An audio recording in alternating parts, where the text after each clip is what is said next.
Look at that. How you doing, folks? This is Mitch from Hard Intentions YouTube channel and website. Yeah, we got a website. And when we say small business, we are a small business. And this is our world headquarters. T-shirts, art, tattoo studio. So we thought we'd show you some of the stuff we got. We got our Singing Devil shirt with a custom logo. We've got some of these left. These are Racerbacks, Living Dead Girl. And we got our Celtic Cross shirt, which I happen to like a lot. Pretty popular shirt. We got a few of those on the show. Then we got our Two Moon shirt, which is a painting I did for Steve the Barber. Folks convinced me to turn it into a t-shirt, so we did.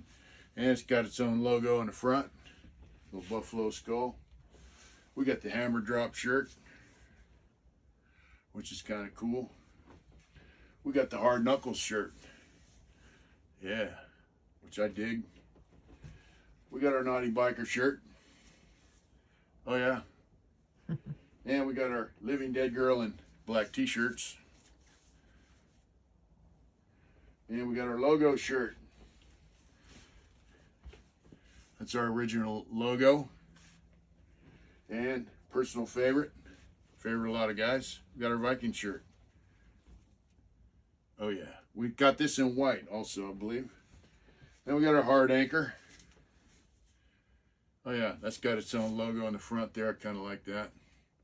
Little dot shaded thing.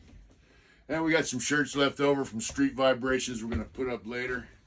We got a few hats, snapback. A little small for my big ass head, but we got them. I'm going to post those up. We got some cool ass stickers. Singing Devil. Our logo. Our backup lame. And of course we got prints. We got motorcycle prints. These are all paintings I did in prison. That's pan surfing. We got the shovel head. We got the Red Tree Run, which is kind of cool. It's got a little movement going on there. This is a good one. I got glue on my fingers today at work, so it's kind of hard to grab them. That's Cruising the Coast. They're sticking. Oh yeah, look at that. That's a nice one. I like that. Yeah, I did all these along with all the shirt designs when I was in the joint. This one I did back in Quentin, like in '81. This ballpoint pen, the colored pencil and pastel. And for some reason that survived. That's the Rebel Run. And we got the Disappearing and the Owl. We got a few other prints. One thing I want to start doing as soon as we can get it posted is we got some prints on canvas, upside down. There you go. This is a print of the painting of Two Moons. It's on canvas, mounted on board. You can pop it right in the frame. Then we'll have these also. Same thing. These are 16 by 20. Canvas, mounted on hardboard. We'll get these up soon. You guys will be able to pick them up. Thanks for tuning in. We built this, and yeah, this is where we do it. This is where I tattoo, paint, draw, fill orders. That's everything. When we say we're a small business, we mean we're a small business. Small business here means small business, for real. This is it. So, you know, we appreciate the support you guys give us to keep us going. You know, someday we'd like to be a large business, but right now we're kind of small. And all you guys that ordered from us recently on our sale, we appreciate it. All you guys have been ordering for years from us. We've been around about 2 years. We really appreciate you guys. And all you guys that are new, thank you. We really appreciate the support. You take care of yourselves out there and do it hard. Hi, how you doing? It's Mitch from Hard Intentions YouTube channel. We also have HARDINTENTIONS.com where we sell t-shirts and all that good stuff. Please check us out. You know, I was talking to somebody the other day and they shot me a text. It let me know this guy had gotten out of prison, and, you know, it just irks me. you know, because he's just a fake ass turd, and it really bothered me. I had issue with him. You know, he got denied quite a few years because he was doing shit. But I wanted to turn into a big you know, I'm just gonna tell a story about this dude. I'm not gonna say his name because he knows who the fuck he is. But you know, when I went to San Quentin, 2006 or 8, I forgot. I went there as a level 2. Might have been 2008, 6. I can't remember.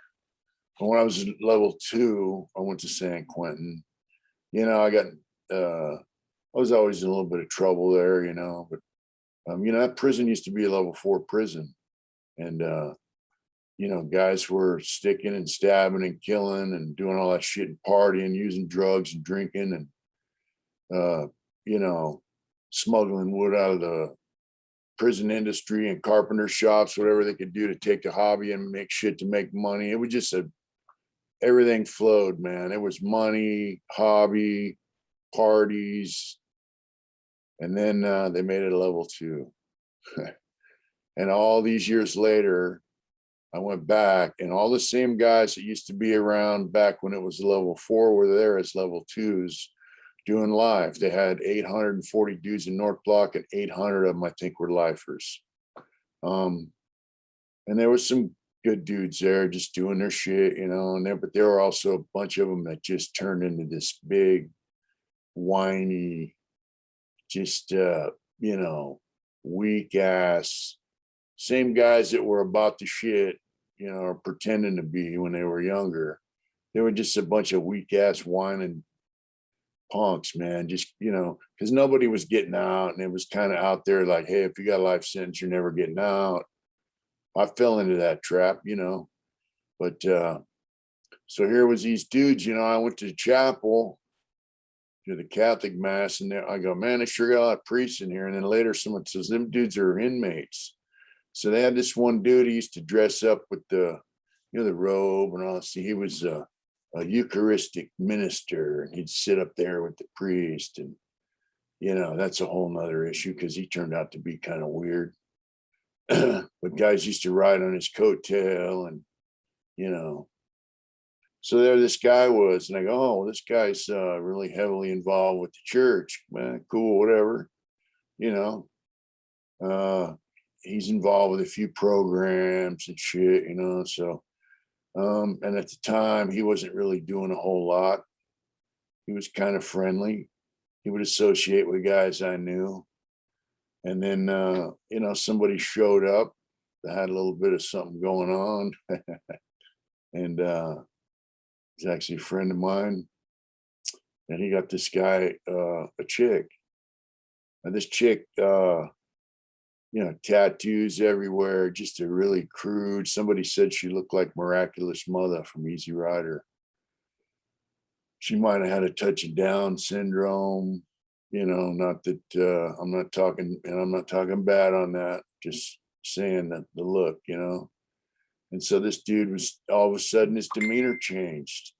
You know, started acting like he's just you know, better than everyone else, you know. And because he started having shit, you know, and I'm watching, all right, whatever. And and you know, this guy would go from Mr. Friendly to, you know, being all standoffish, and so I find out, you know, he was living with this kid I knew who was a pretty good dude from Modesto. And so this guy tells the kid, hey man, you know, I'm gonna get this chick to start doing some shit for me, and you know, front money. So the kid had some money sent to this dude, a little front money, a few $100, you know, several $100. This guy starts rolling every weekend whenever he hits his deal. Excuse me. He would break the kid off a little piece of something, you know. But then his attitude started acting like, you know, he had guys around him kissing his ass for his little sack that he had, you know, and dudes are like, hey man, this dude's got, you know, lollipops with the wrapper still on them, and you know, just all kinds of shit, you know, THC shit, weed, never even been in the hoop. So all these dudes are kissing his ass, you know. And so he tells the kid that gave him the front, hey, I'm not giving you shit no more. And you know, I'm done giving you shit. Cause now he's thinking, you know, he's balling with this weed and other shit, and he's all that. Cause now he went from being Mr. Humble, I'm working in the chapel as a Eucharistic minister, to I got the dope sack, I don't need to go to church, and you know, fuck you guys, I'm the man. And he's a creep. He's a creepy motherfucker. You know, had a bunch of hobby tools in a hobby, doing jewelry. And you ask him to do one little thing for you in a hobby, fucking act like you're pulling his eye teeth. You know, he's just a creep, man. A fucking creep. He's one of them dudes that sees people as a resource. The only time he's cool with you is if you have something he needs. And so anyway, once he started doing shit, you know, he treats the kid like, you know, I'm done with you. He forgot that kid helped him get rolling, right? So when he came off his next trip and he had a little lump, kid beat his ass and took it. And then he moved out of the cell from the kid downstairs, and the kid moved in with his homeboy. And this guy, you know, and people were mad at this guy. I don't think they knew the whole situation. You know, they got mad at the youngster. I didn't really know exactly what was going on, but I had some ideas, you know. And so anyway, I hear the kid got beat down. So this is an example of, you know, how things work. It's not who's a really good dude, who's a stand-up dude, you know, just a good guy, just on GP. Hey, that's a good dude. It's all about, you know, hey, that dude's got a dope sack, so he's a good dude. So they sat around plotting against the kid without understanding the whole gravity of the situation. Now, mind you, okay, I'll get to this part, but so the kid gets lured into the cell with these dudes. It's like 2 or 3 dudes in there, and they got 3/4 inch plywood they cut around the shape of your toilet. It's a toilet seat cover. And, you know, the kid has a knife, and the kid's not a punk. He came from high desert, you know? And so they beat the kid in the head with the toilet seat cover and beat him. 3 dudes on one in the cell. And, you know, they heard he had a piece, and they were scared that he was going to stab one of them. Actually, that he was going to stab the guy that was doing shit with the dope, you know, the weed and shit. But in reality, the guy who got taken off and treated like a punk because he tried to treat this kid like a creep, he was just scared, and he influenced these guys with bogus information and weed, because I got the sack, to jump on this kid, even though he's a fucking creepy piece of shit. So they beat this kid up pretty bad. I heard about it, went down to the cell and checked on him. And, you know, then I go and tell them, you say, what the fuck? Then they try to say, oh, well, you know, he was talking shit about you too. And he was talking shit about me, because at the time I was selling tobacco. And this lame would send motherfuckers up there with balls of weed, you know, speed, all this shit, to try to get a few cigarettes from me. I'm like, man, get the fuck up out of my face. You know, I don't use dope. Get away from me. I don't have any tobacco. Kick rocks, because I don't like any of these motherfuckers.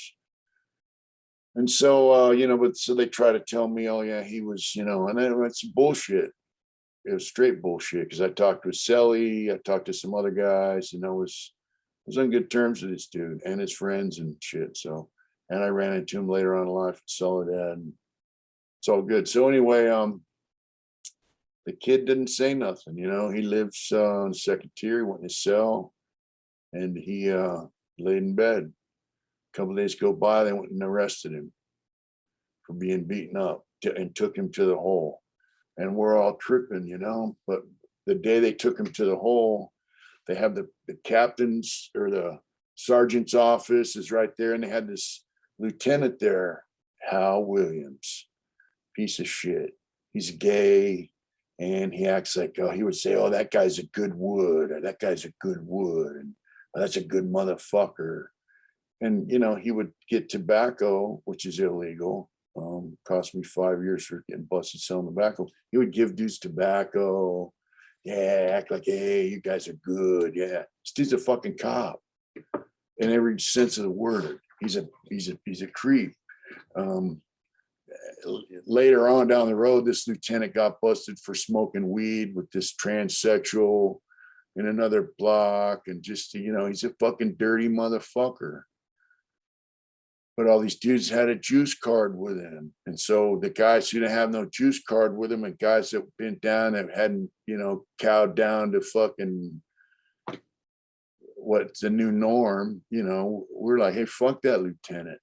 He's a piece of shit, you know? And why are all these dudes on his nuts?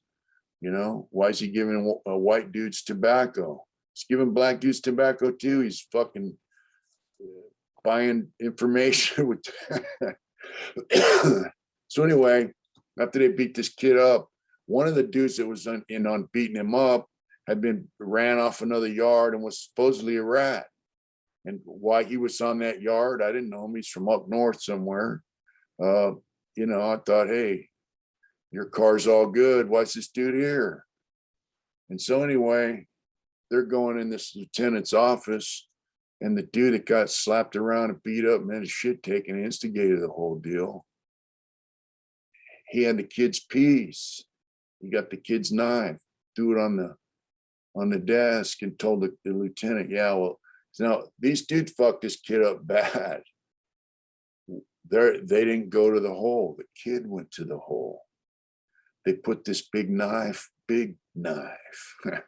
on the desk and go, yeah, Lieutenant, that's why we beat him up, basically. They told the lieutenant they beat him up. They copped to it with this lieutenant. You know, this is a fucking upper echelon staff. He's the next step up is the guys you don't see, captains, associate wardens, all that. So the lieutenant's the last line of chain of command before it gets to guys you don't see, and he's in the block. But yeah, they told him they beat this kid up because he was carrying a knife, he was threatening people, and he was threatening the program in North Block, and they couldn't have it, and so they beat him up. And they didn't go to hole. He did. They turned his fucking knife in. We sat there and watched it. And directly after that, I got busted for selling tobacco. But yeah, so that's how things work in prison. Later on, supposedly he cut that chick loose. She told on him. He went to board. You know, she wrote a letter to the board saying he was making her bring in dope and all kinds of shit. You know, so all that's the lesson there. You know, I mean, he found someone he could use up to get what he wanted. But when he was done using her up, try to get rid of her, she got hers. She wrote a letter to the board and told him, you know, everything that he was making her do. So, I mean, you know, he did her dirty and she did him dirty back. You know, that's how that shit works, man. But I mean, he was a creep. And, you know, I got busted, went to the hole, and, you know, he was supposed to send some shit home for me that was not really illegal, like a lot of my hobby shit, where I had, let me just put it this way. The Goon Squad got 700 books of stamps from me when I got busted selling tobacco. And I lost 800 other books of stamps to lames like this. They were supposed to do some shit, mail some of my hobby shit home that had stamps in it, different stuff. Never happened. I got transferred to another prison. So these dudes walk around like they're the shit, right? They're not. You know, follow your instincts. You know, if you're in prison, you got to kind of dance around, because if you fuck the dudes up, you're gone. And if you're trying to get out doing life sentence, you fuck someone like that up, you're through. If you got a homeboy there that doesn't give a fuck, he's going home anyway, maybe he can deal with that. But the bottom line, I was doing life sentence and I had shit going on, take care of myself, my family. And I was just like, hey, man, I just played dummy with them. I let them think that they're smarter than me. I know what fucking time it was. The guy's a piece of shit and a rat. And, don't think turning that knife in's the first time you ever told. Trust and believe that. You know what I'm saying? That's how prison is. I mean, that was a weak ass level 2 prison. That's why shit like that was so out front in the open. The guy had the weed sack and he bought his way around. But in other prisons, guys that have the dope sack or a money bag, they're willing to spread with the fellas, wherever the fellas may be. You'd be like, what the fuck's this dude doing on the yard for? The answer is drugs and money. Guys walk around talking all that shit, fuck this and fuck that. And then here comes some guy that fits that category, but he's got a big sack of money or some dope, and he's out to his mind, being punked out of his shit, under the guise of I'm taking care of the homies, and they let him stay on the yard till the shit runs out. To me, that's bullshit. And then some other guy's a good motherfucker and some guy don't like him, so they jump on him, run him off, send a couple kids over that have him removed. I'm sure that's a little different program now, but when all the fellows were in the hole, that's how they used to get rid of guys. They 2-on-1 them in front of a cop and get rid of them. Now, in most pens, they just go rat on you. That's how they get down. So when I say, it was embarrassing being in prison, my last 10 or 15 years, it was embarrassing. I was surrounded by idiots.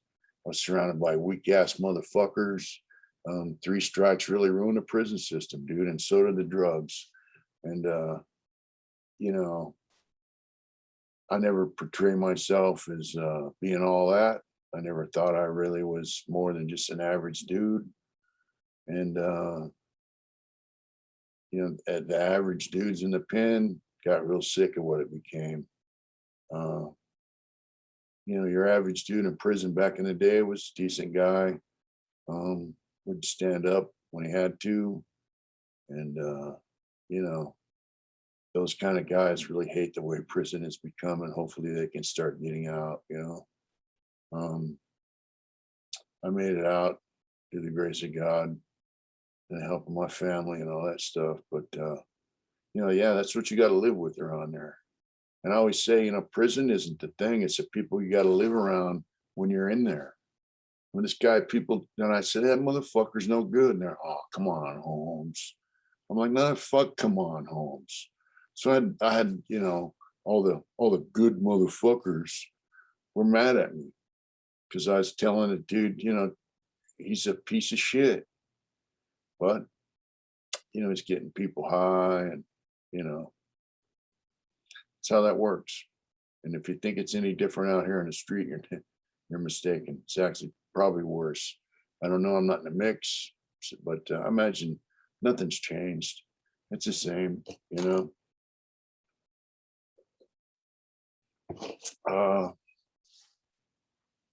Yep.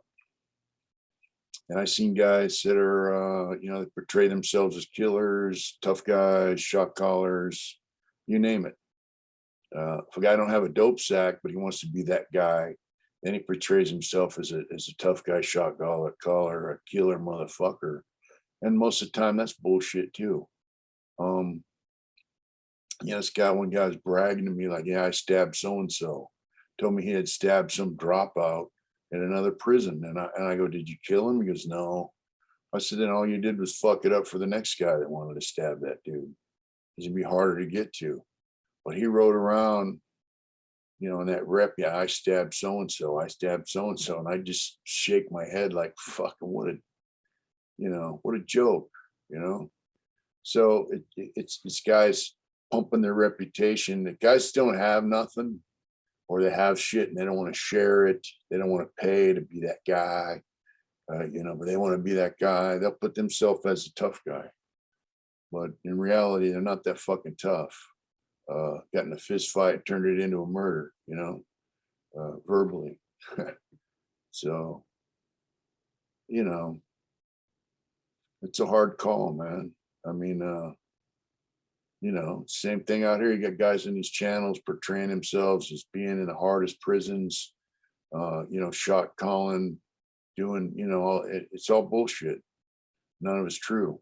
So it's the same thing out here. So you got to be careful who you associate with, who you listen to, and who you believe, because what they say, believe half what you see, or even, I don't know. Don't believe a whole lot of shit, and proof's in the pudding. That's the bottom line. Actions speak a lot louder than words. You got guys that talk a lot and don't do shit. You got guys that don't say a whole lot and they do a whole lot. So, yeah. Just be careful who you associate with too, because some of them lames have portrayed themselves as being all that, and they're not. They can get you in a wreck very easily. And then later on, especially in the joint, you're going to meet up with some people and they'll be like, well, what'd you do? And they'll be like, oh, so-and-so, this and that. And they're like, so-and-so's a fucking turd. So you're taking advice from so-and-so, then that's going to make you a turd. So in their eyes. So just be careful what you do, what you see, what you hear, who you associate with, because a lot of times they're not what they portray themselves to be. Me, hey, I'm just a guy who got lucky, got a second chance at life. I do the art. Check us out. Have a good day out there. And, don't forget, man, standing up, keep moving forward, keep moving up, and do it hard. Thank you very much, folks.